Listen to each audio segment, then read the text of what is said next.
माओ माओ,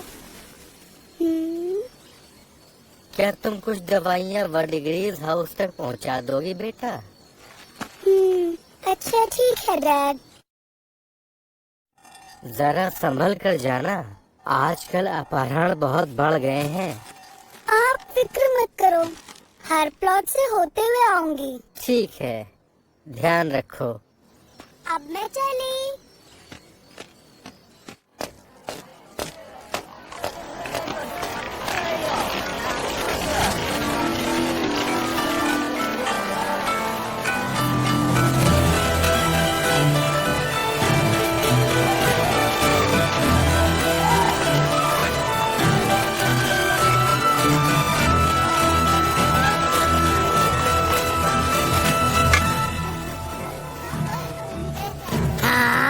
इस चिल्लर से क्या होगा? ये मेरी जिंदगी की जमा पूंजी है, मान जाओ। पागल बनाने के लिए मैं ही मिली हूँ क्या? वो जरूर मेरी नहर वर्डिग्रीज हाउस की 3 मशहूर पेंटर्स में से एक। मजे करने हैं, पैसे निकालो।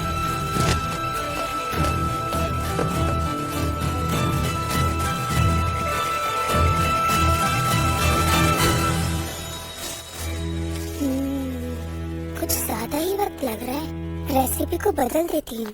अरे मामा, वो पेरेंट, ओह तुमने फिर से इतनी चोटें लगवा ली। हाँ मेरे ड्रग एक्सपेरिमेंट चलते रहते हैं ना। ठीक से खा पी तो रही हो ना? अरे वाह, तुम तो हमेशा की तरह बड़ी तंदुरुस्त नजर आ रही हो। मामा, ये उल्टे सीधे प्रयोग करके तुम हमारे यहाँ फिर से धमाके मत करवा देना, समझी? मेरे दरबार का हिस्सा बन जाओ और अपने जलवे दिखाओ। ग्रैनी, मैंने आपकी दवाइयाँ यहीं रख दी। डैड से कहना मैंने उन्हें याद किया है। भाग गए। क्या मैंने अभी मामा की आवाज सुनी? अरे मामा आई है क्या? वो तो चली भी गई। वो चालाक बूढ़ी औरत हमेशा मुझे गलत रास्ते पर धकेलना चाहती है।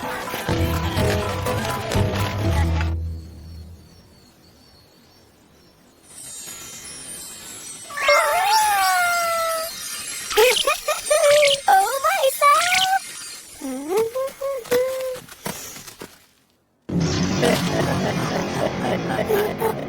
अरे कौन है ये लोग?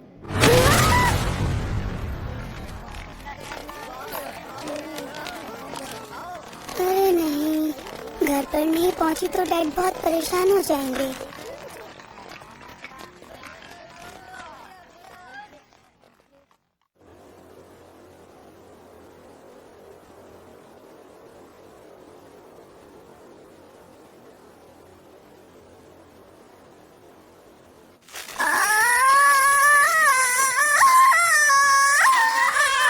लेडी लेहुआ मुबारक हो, महल में शहजादा पैदा हुआ है।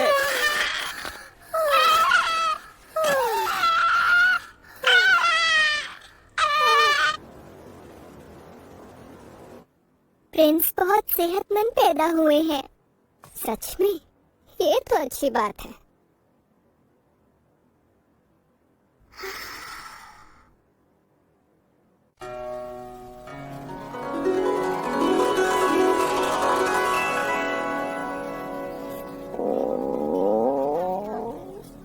अरे मुझे याद आया, बाजार से मीट लेना था मुझे। उम्मीद है डैड ठीक से खा पी रहे होंगे। पता नहीं मुझे बेचा गया या उठवा लिया गया, पर 3 महीने बीत चुके हैं। महल और कोठे में कोई फर्क ही नहीं है। बात अगर मेरी मर्जी की होती तो मैं यहाँ कभी नहीं आती, लेकिन मर्जी से हर काम जिंदगी में होता कहाँ है। अपोथेकरी के तौर पर मेरी लाइफ अच्छी थी। ये राजाओं का वो हरम है जहाँ औरतें सिर्फ उनकी औलादों को जन्म देती हैं। मर्दों का यहाँ आना मना है। यहाँ सिर्फ किन्नर आ सकते हैं, जो बेचारे पहले कभी किसी वक्त में मर्द हुआ करते थे। यहाँ 2000 मिस्ट्रेस और नौकरों की आबादी है और 1000 किन्नर। हाई, लो और मिड मिस्ट्रेस से बिल्कुल अलग। हम सर्विंग गर्ल्स, हमारी कोई अहमियत नहीं है। हमारी गलतियों के लिए हमारी जान भी ली जा सकती है। हमें बिना थके बस काम करते रहना होता है। हम क्या सोचते हैं, क्या चाहते हैं, इससे किसी को कोई फर्क नहीं पड़ता। उसके बाद आती है कम ओहदे वाली मिस्ट्रेस। मुझे उम्मीद है कम से कम तनख्वाह तो मिल ही जाएगी। क्या तुम्हें पता है किस रूम का है? ओह, हाँ ये वाला है विस्टेरिया 9 का। तो उस तरफ? हाँ, शुक्रिया। यहाँ पर ज्यादातर नौकर अनपढ़ ही हैं। हरम में काम करने के लिए उन्हें तौर तरीके सिखाए जाते हैं, लेकिन पढ़ाई लिखाई उनके बस की बात नहीं होती। पढ़े लिखे होने की वजह से जो पैसे मुझे मिलते थे वो मेरे किडनैपर्स ले लिया करते थे। बहरहाल पढ़े लिखे होने का मुझे कोई ज्यादा फायदा तो हुआ नहीं। और हाँ, हम जैसी नौकरानियों को भी लोअर रैंकिंग मिस्ट्रेस बनाया जा सकता था, लेकिन उसके लिए आपको चाहिए लुक्स, जो कि मेरे पास नहीं है। और मैं फ्लैट भी हूँ, मेरा तो कोई चांस ही नहीं है। तो बस मैं तो नौकरानी ही बनी रहूंगी।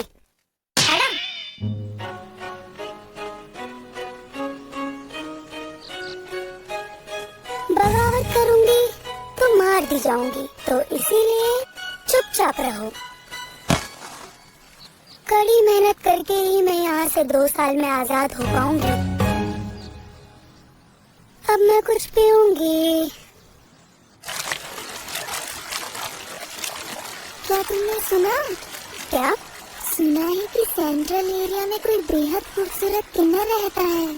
यहाँ पर हर किसी की जुबान पर उसी के चर्चे हैं। अच्छा, बस उसकी एक झलक देखने के लिए मिल जाए। अगर वो इतना हैंडसम है तो सही कहा ना? एक किन्नर की झलक चाहिए।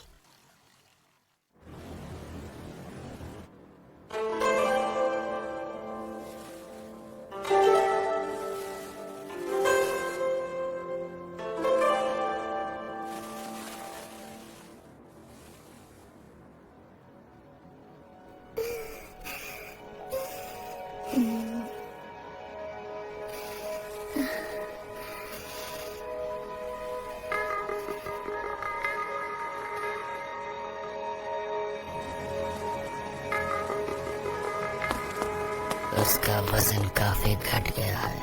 हाँ,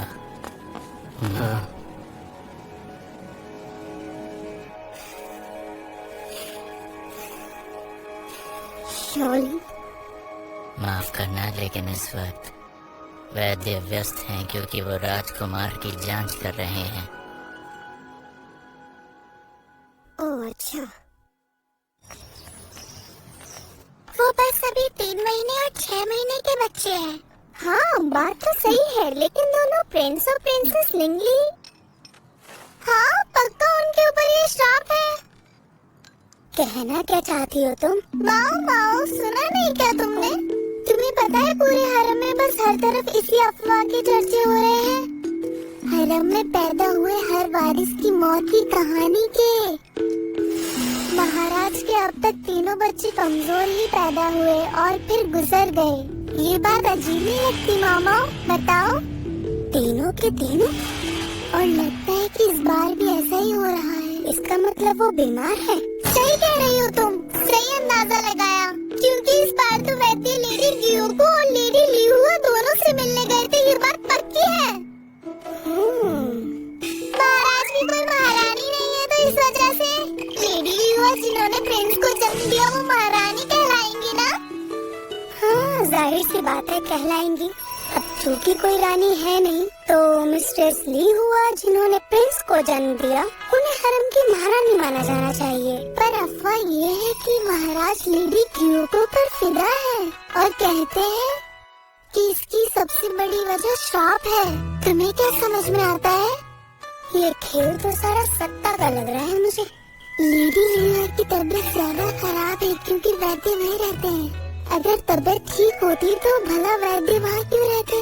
क्या लेडी लियुआ भी बीमार है? हाँ, खबर ये है कि माँ और बच्चा दोनों ही बीमार रहते हैं। सर दर्द, पेट दर्द, जी भी मचलाता है शायद।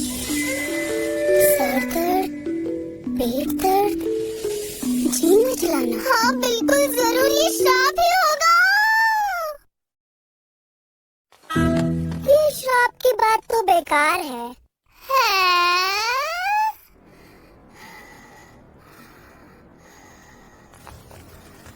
सर दर्द, पेट दर्द, जी मिचलाना, जहर दिया गया होगा। नहीं, मुद्दा तो एम्परर के वारिस का है, तो प्रिंसेस की जान लेने का तुक नहीं बनता। जानबूझकर जहर देने की गुंजाइश काफी कम है। तो क्या वजह कोई बीमारी होगी, या हो सकता है कुछ पुश्तैनी हो। हाँ, मैं एक अफवाह के बारे में इतना सोच ही क्यों रही हूँ। ये सब सुनी सुनाई बातें ही तो हैं, पर फिर भी एक बार एक झलक तो देख ही सकती हूँ।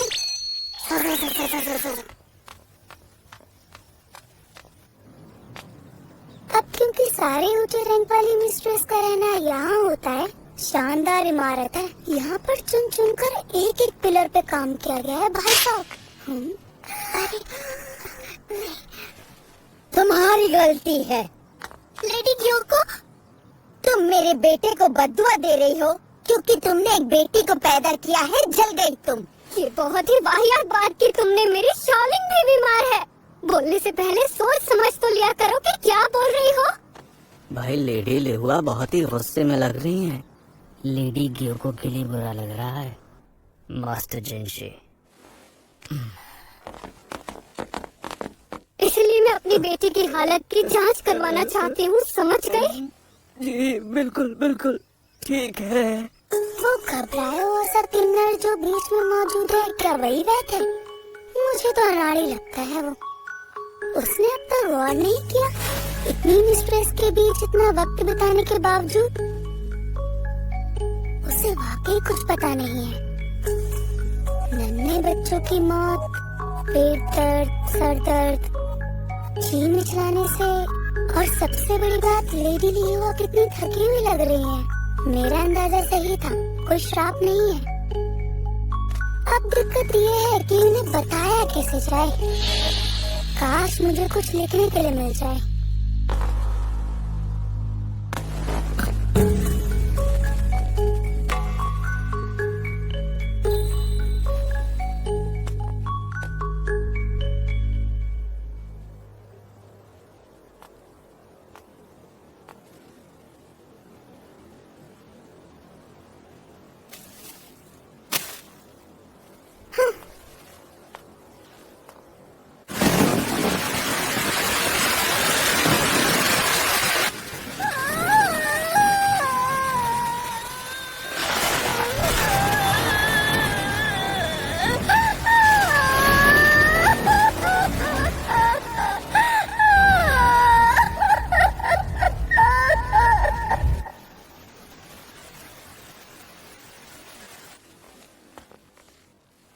प्रिंस को गुजरे हुए अभी एक महीना भी नहीं बीता था और जिंदगी पहले की तरह चल रही थी।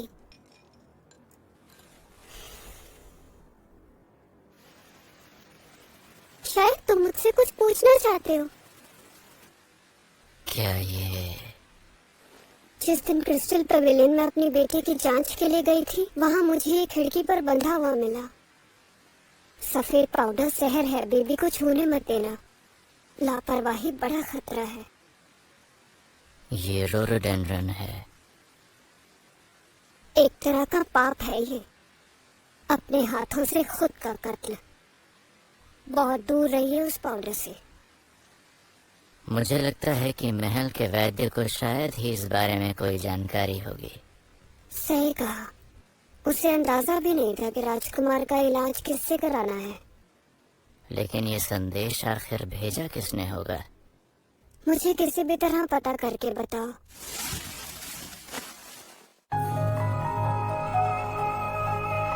अगर मैं गौर करूं तो ये हुआ था। काश मुझे कुछ लिखने के लिए मिल जाए।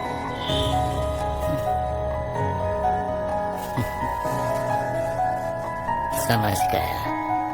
क्या मैं कुछ वक्त के लिए ये अपने पास रख सकता हूँ?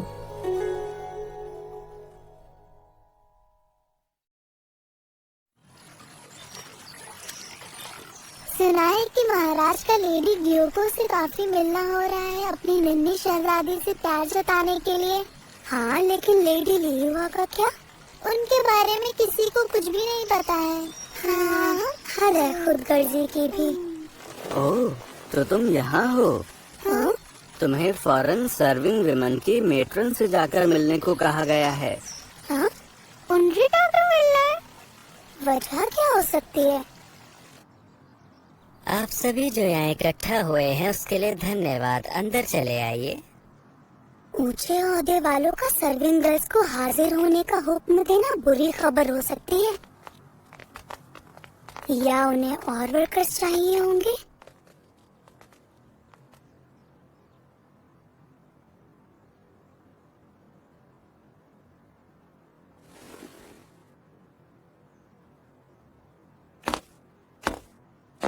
आप सबका यहाँ आने के लिए बेहद शुक्रिया।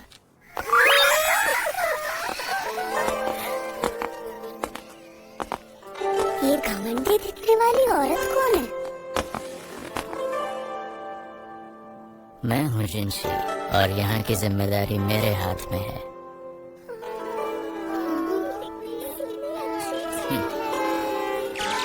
अबे, ये तो एक आदमी है। ओह, ये वही खूबसूरत किन्नर होगा जिसकी बात शाओलिन ने मुझसे की थी। वैसे हैंडसम तो है ये, पर कितनी बुरी बात है, उसके बच्चे नहीं हो सकते। किसी काम का नहीं है ये। हाँ? जिनके दिल हो वो रुक जाए। हाँ? अरे हाँ, हमारा काम पूरा हो गया है। अब आप अपने कमरे में जाएं। अरे हमें क्यों बुलाया था? क्या मैंने ऐसा कुछ किया जो मैं नजर में आ गई? एक मिनट, उस दिन जो मैसेज दिया था मैंने। अरे, मैं एक लौती सर्वेंट हूँ जो पढ़ सकती है। वो लिखकर उन्होंने मेरे बारे में पता लगा लिया। अब मुझे निकलना पड़ेगा। अरे रुक जाओ जरा, कुछ बातें हैं जो हमें करनी है। चुपचाप मेरे पीछे आओ। अबे चल। मतलब चाल बिछाया था। बड़ी अजीब बात है, मैं तुम्हारे कागजात को देख रहा था तो उसमें पता चला कि तुम पढ़े लिखे नहीं हो। जी, मैं बहुत गरीब घर से हूँ। जरूर कोई गलती हुई होगी। मैं कभी नहीं मानूंगी। इस दुनिया में अंधे बनकर रहने से जिंदगी आसान हो जाती है। वैसे भी इसको मैसेजेस के बारे में पता कैसे चला? मैंने पूरा ध्यान रखा था कि कोई आसपास न हो।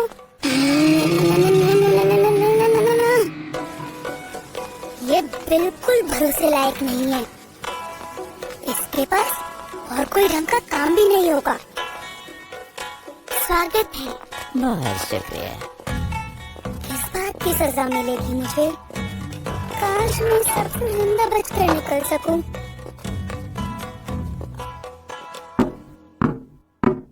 लड़की आपकी सेवा में हाजिर है। आ जाइए।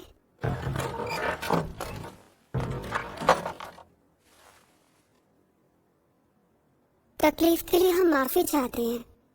हाँ?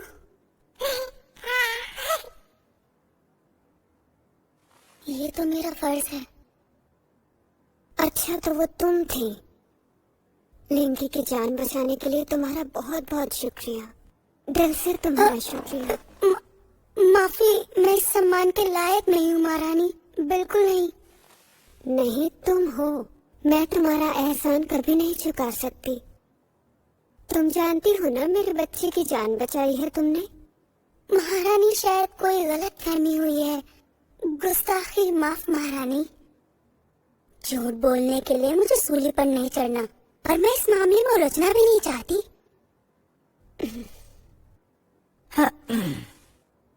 दरअसल बात ये है कि कॉन्क्यूबाइन ग्योको ने मुझे कुछ दिखाया है। क्या तुम्हें पता है कि ये कपड़ा सर्विंग गर्ल्स के कपड़े सिलने में इस्तेमाल होता है? लगता है मैंने कहीं देखा है इसे। हाँ, जिनका कपड़ों का काम होता है उन्हें इसके बारे में जानकारी होती है। जैसे कि तुम, जो कपड़े धोने का काम संभालती है। कपड़े धोते हुए क्या तुमने कहीं किसी स्कर्ट को फाड़ तो नहीं दिया था?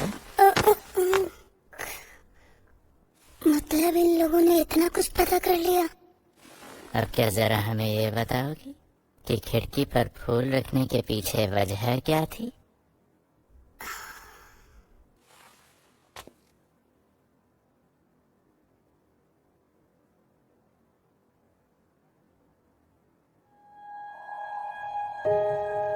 क्योंकि मैं समझ गई थी कि उस दिन क्या गड़बड़ हुई थी।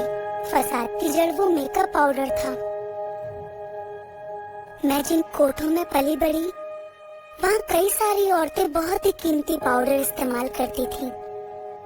उनमें से कई औरतों ने खूबसूरती के चक्कर में उसके जहर से अपनी जान ही गंवा दी। खूबसूरत दिखना मजबूरी थी। सादा चेहरे वाली औरत को कौन पसंद करता, और वो अपना गुजारा फिर किस तरह करती।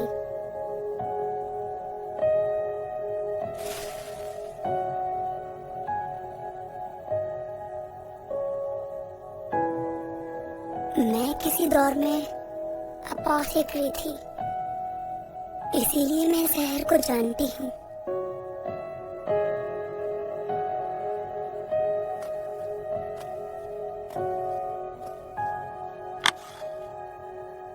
यानी श्रृंगार? उसे बच्चे की दाई ने इस्तेमाल किया था। उसका कहना था कि बाकी पाउडर्स के मुकाबले इससे ज्यादा गोरापन आएगा। वो खुद भी बीमार थी, इसलिए अच्छी तनख्वाह देकर मैंने उसे छुट्टी दे दी ताकि वो अपना और बच्चे का ख्याल रख सके। समझ सकता हूँ। अनजान रहना मानो एक गुनाह है। मुझे ये जरूर पता होना चाहिए कि मेरे बच्चे के पेट में क्या जा रहा है। मैं भी इसका गुनहगार हूँ। अगर मुझे किसी भी तरह पहले पता चलता तो कई जाने बचा पाना मुमकिन हो पाता, राजकुमार की भी। जब मैंने वो संदेश पढ़ा तब मैंने इस बारे में कॉन्क्यूबाइन लिहुआ को भी बताया।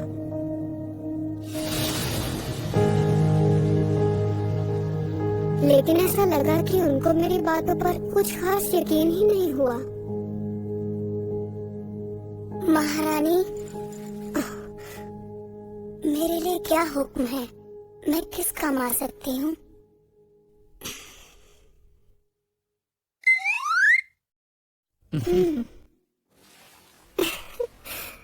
देखो मामा, आज से और अभी से तुम मेरी लेडी इन वेटिंग हो। जी? कुछ बातें हैं जिनसे माओ माओ खुद को रोक नहीं सकती। उत्सुकता, कुछ नया सीखने की चाहत और इंसाफ के लिए कुछ हद तक लड़ना।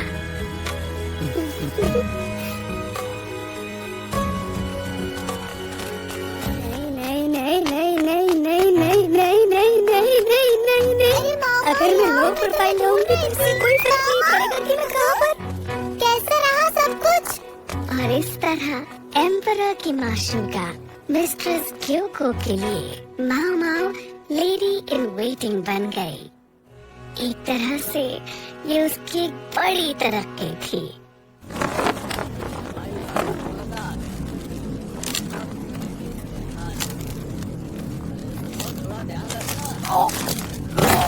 अरे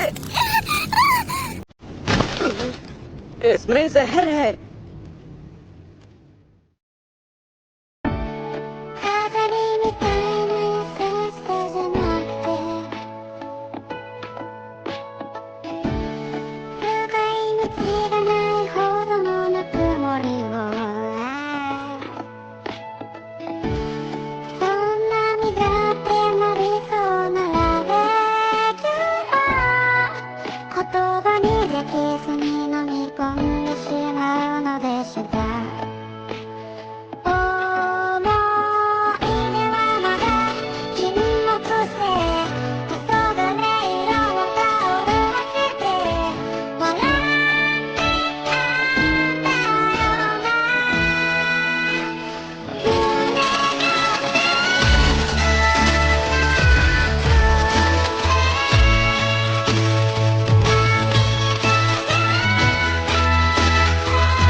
episode Chili Apothecary.